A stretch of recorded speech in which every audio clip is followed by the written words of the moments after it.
Local productions seen on Delta College Public Media are made possible with support from viewers like you. Thank you.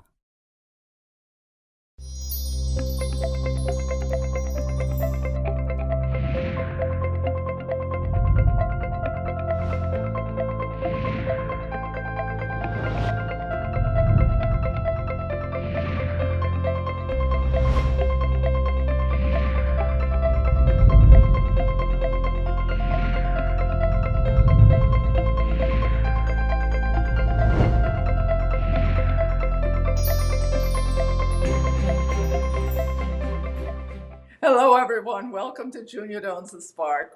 I'm Junia Doan, and thank you for joining us. My guest today is Guillaume Kientz, CEO and Director of the Hispanic Society Museum and Library in New York City. Welcome, Guillaume. Guillaume, tell us about the Spanish Society. Hi, yes, of course. The Hispanic Society Museum and Library is actually one of the oldest museums in New York City. It was founded in 1904, opened to the public in 1908. It is the doing of an American philanthropist. His name was Archer Huntington, the son to the Pacific Railroad money. And he was passionate about the many cultures of the Spanish and Portuguese speaking world.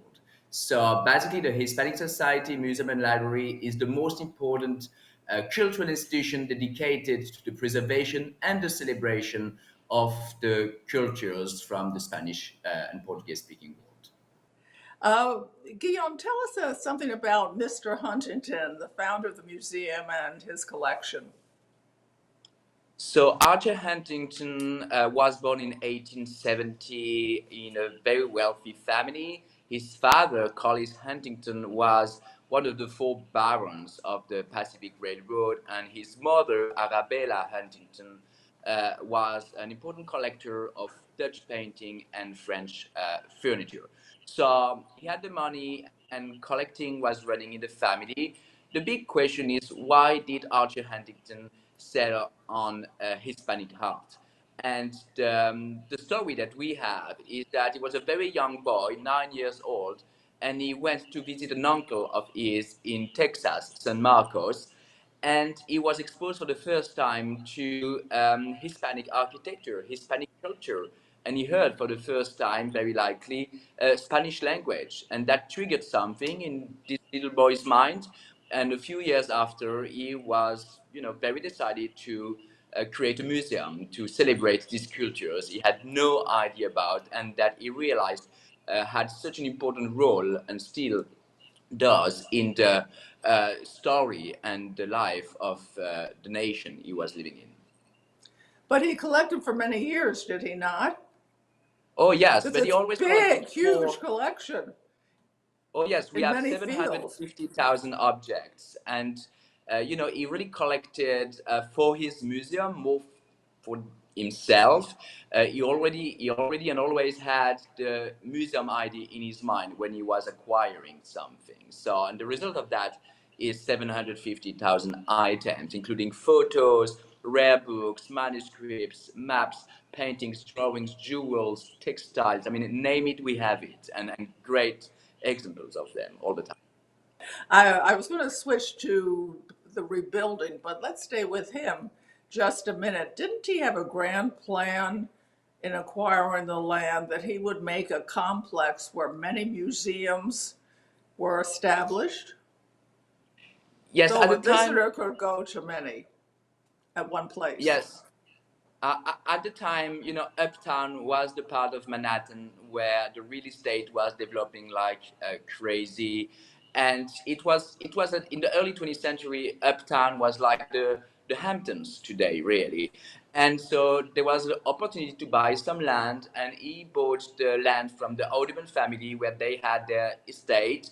He turned down the estate and installed his museum, but and library. But he not only did he want the museum and the library to be there, he really helped other institutions to join him on the terrace and to team up to create like a cultural hub in Upper Manhattan. So he helped the Geographical Society, the Museum of Native Americans, the American Academy of Arts and Letters, and the Numismatic Society. So that Audubon Terrace became this amazing cultural facility, and was very successful until the war hit, and that changed a bit the story for some decades.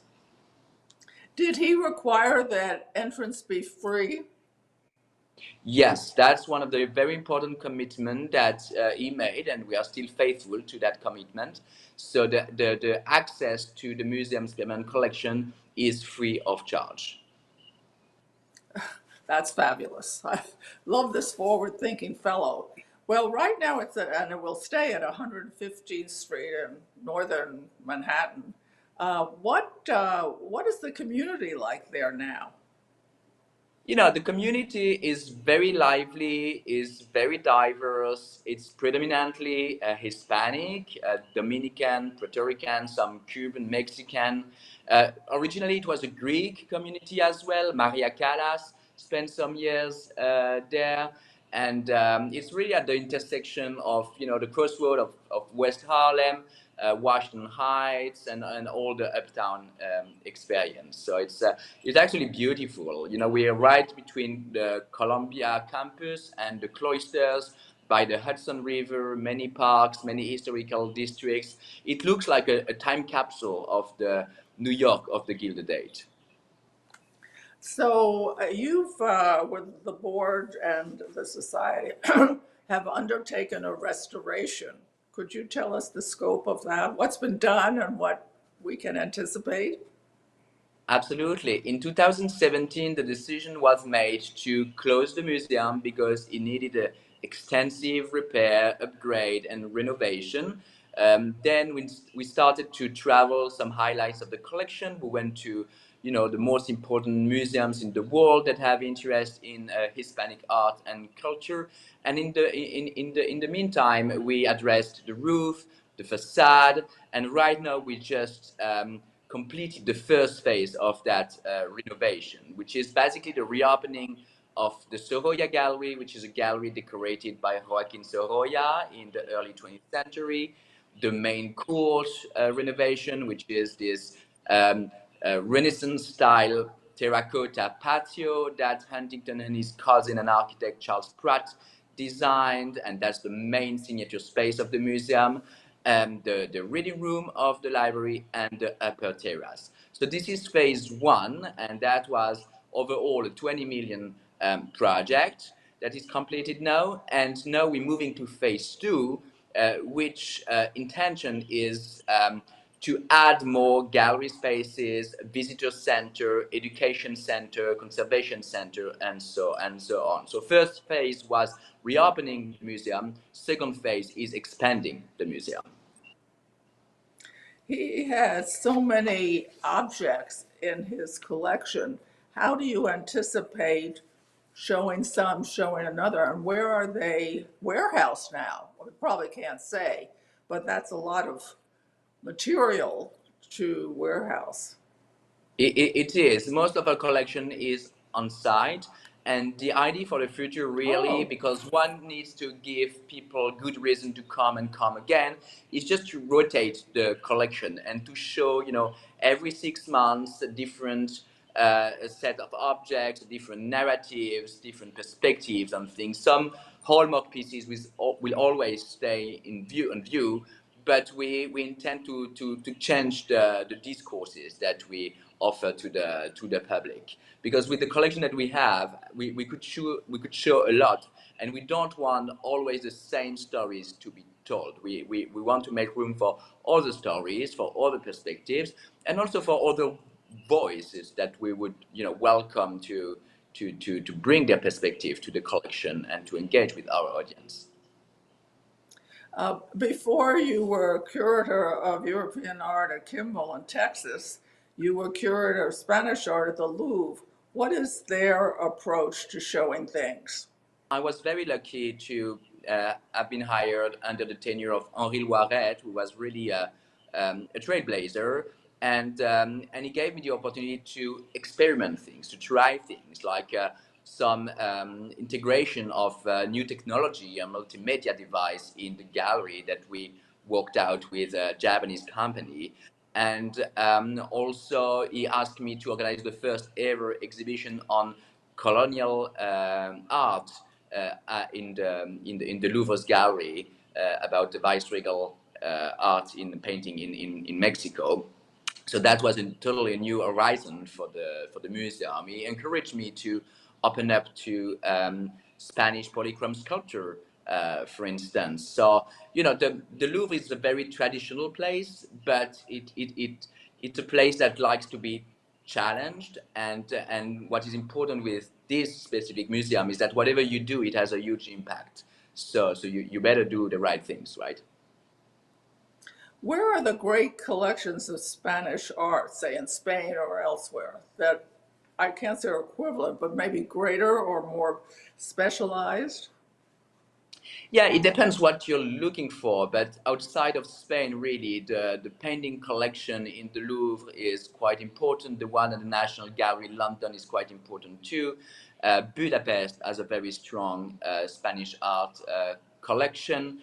And then you have some smaller museums that have a special dedication to the field, like the Musée Castres in France, or the Spanish Gallery in Bishop Auckland, or the Bose Museum in Durham, or in the US, the Hispanic Society, and the Meadows in Texas. So that's one of the specificities of the Spanish school, is to have those institutions that are entirely dedicated to the study and preservation of this material.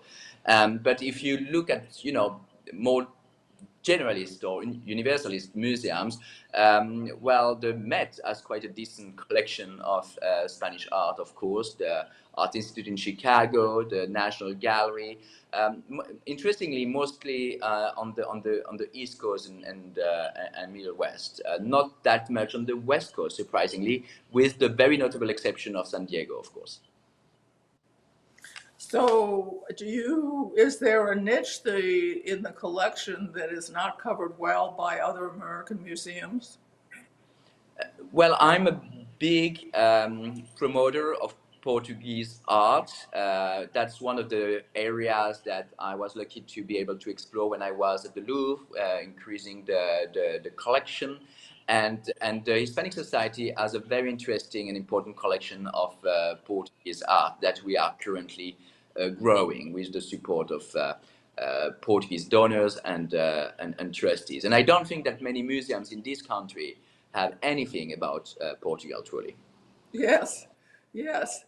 So when I went to see the museum, they had a temporary exhibition on jewelry, which was very impressive, ornate, well crafted, and interestingly conceived. Is the temporary exhibitions in our future for the museum as well? Absolutely. We want to keep things dynamic and to keep a balance between, showcasing our collection, but also making room for special exhibition projects.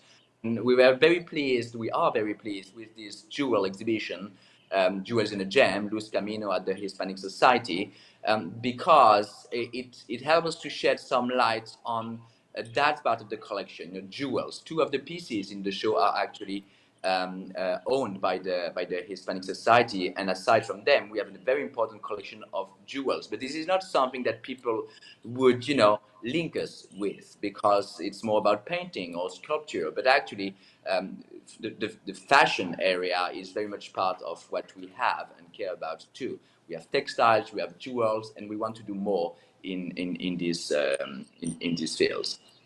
Exciting, exciting. Are you responsible for the reconstruction supervision too, as CEO? Well, that's the thing with CEO. You're responsible for everything. But happily, I have great collaborators and colleagues. So it's not all on me. And certainly not Because the building and supervising building is another specialty. It is. But I'm very helped with that by my deputy director, Margaret McCrae, and Paul Pucciata, who is a consultant working with us, and he is our liaison person with the architects and the construction rep. So that's a great team. That's a great team, and the architects are just perfect. It's just a delight to work with them. You have a very nice plaza, a courtyard up there, and but I didn't notice, or was told there was really no place to get a drink or a coffee or anything. Is that part of a future design or not? To have some It, place to have a brief stop Well, for if you come food. today, you'll see a El Cid Cafe, which is an outdoor cafe that we have with us for the warm season from spring to fall. So that has changed already. That's that's very. I think it's helpful keeping people going through their touring time at the museum. So, what drew you to art to begin with when you were a child? I, I thought it was more of a hobby than a career. I didn't know that one, could get paid to do such a fantastic job. And so I first wanted to be a diplomat, an ambassador, and then I realized that actually art is a great way to do diplomacy and to be a great ambassador for cultures and communities. So I'm really happy that I'm doing that job now, and I open to art really after I finished my degree in political science, and I realized that museums were offering a lot of opportunities, and now I'm in the situation where I want to give other opportunities to know about museums career. So, is there a difference in European and American values in terms of museums or collections? No, really, in terms of values, I don't think so. In terms of the way they're run, yes. Of course, in Europe, most museums are publicly funded, and in the US, they're mostly private. So that's a difference. But in this sense, I don't think it changes a lot what the content is about. What I like with American museum is that they're more responsive to the expectations of the time. They're more service oriented when it comes to serve their communities, and I think that keeps museum on check to be sure that they do the right things, and so I like that. So, for yourself, you bought this painting Dolor, and it led me to ask myself, do people respond, or you respond emotionally when you consider a work of art, or intellectually in the development of trends or exploration of themes? It's really both, and the great thing when you know a bit about art is that you can become more knowledgeable, but you never lose the emotion, because the emotion is the trigger. So when there is no emotion, there is no willingness to learn more, and the more you learn, the more you let the emotion come and grow. I've thought a long time just about myself. When I see something, why do I have any reaction visually to it? Enthusiasm, fear, concern, anguish. And I still don't have a good answer to the question, because it isn't real in one sense. You're not seeing a person suffer, but you're seeing, I guess, that distinguishes a good artist, to escape the canvas and feeling. And also a good museum. I think museum's job is really to organize the condition for the encounter to happen, and for the emotion to happen. So if you do, as a museum curator or museum director, if you do your job well, then you organize this stage for emotion to perform. And one has to remember that art, you know was made by real people, and my reading of the emotion alchemy that can happen is really when we perceive the human beings behind the art. Someone did the art, made the piece. Someone, if it's a portrait, someone was the sitter and posed for that artist. Someone prepared the colors. Someone stretched the canvas. Someone suffered because of the material that were used to make that object, and so on. So it's really when we open up to all the stories, the lives, the joys, the sufferings that are behind any object of art, that I think we are really getting the most emotion. So if you were making a suggestion to, say, young people or people who have never bought a painting or any object before, what advice would you have for them if they were in a Just gallery or yeah, online? just to come in and acknowledge that they know enough already to appreciate what they see, because what sometimes hinders, especially young audience, to appreciate old art or older art is really that the idea that they need to know something to be able to appreciate it, to understand it, and that is wrong.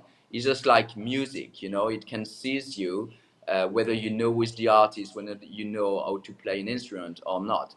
But somehow with art there is this prejudice that I must know something, and I don't know enough, so it's not for me. No, no, it is for everyone. Just spend time with the object, let the object come to you, and it will eventually, and that's going to be the beginning of a journey. Uh, you buy online, I read.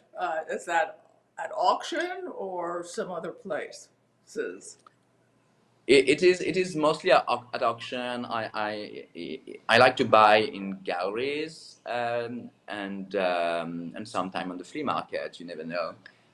So yes, I mostly buy at auction, I would say.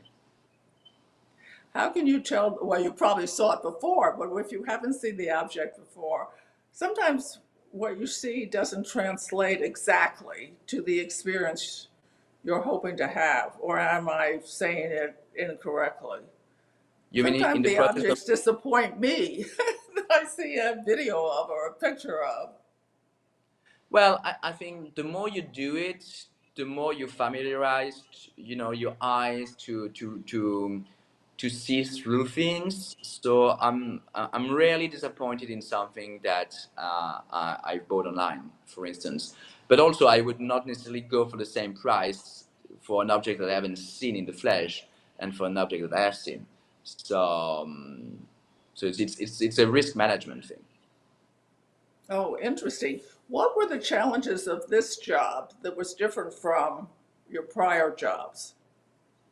Well, the first and main challenge to me was that we had to start during a pandemic. So I was interacting with my colleagues on Zoom, and it's not easy to build a relationship, team spirit, and all that over Zoom. So that was very frustrating from a management standpoint. So that was the first challenge and frustration at the beginning. Then it really is the expectations out there. Everyone wanted the Hispanic Society to come back, to reopen, and they were asking for timeline, for what's going to happen, when it's going to happen, what will I see, and so you have to manage those expectations, Yes. outside, and then to make them happen within the institutions. So I always want to do more, but we have to be mindful of what exactly we can do and what we cannot. So, do you think we've all changed in a group as a result of, at least we were locked up in Michigan and New York, vis-a-vis cultural participation? Yeah, I think we constantly change, and that's good. What I find is people are less likely to resume 100% of their old habits because either they're paralyzed from being at home or they want to try some new habits they developed along the line or see they could try. Well, the good news is that we were old habits to so few, and we hope to be a new habit to many. Yes. So that's and we have those outdoor spaces. It's very spacious inside too. So I think people feel quite safe when they come visit us. Do you expect to use the courtyard as a community space or an artistic space? Or is it Absolutely. too So dangerous? oh no, no, there is nothing dangerous about it. We had a live music concert yesterday with artistic workshop on the terrace. Next week we will inaugurate the installation of a monumental sculpture Penetrable by Jesus Rafael Soto, a Venezuelan artist. And at the end of July, we'll have another piece of art installed on the lower terrace by Marta Chilindron, New York-based artist. So the terrace is really our first and most lively gallery. Thank you very much, Guillaume. And remember, as you go in your life, you can start in some place and end up in another place, equally, if not more satisfying.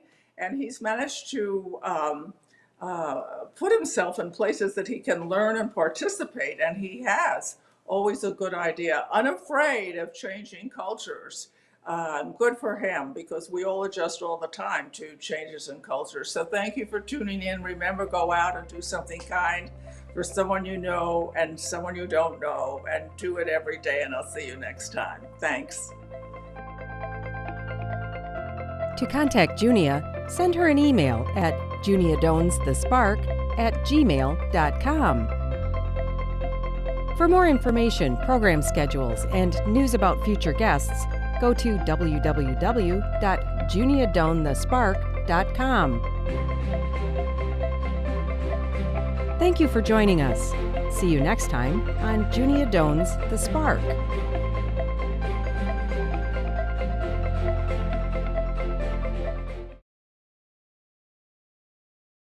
Local productions seen on Delta College Public Media are made possible with support from viewers like you. Thank you.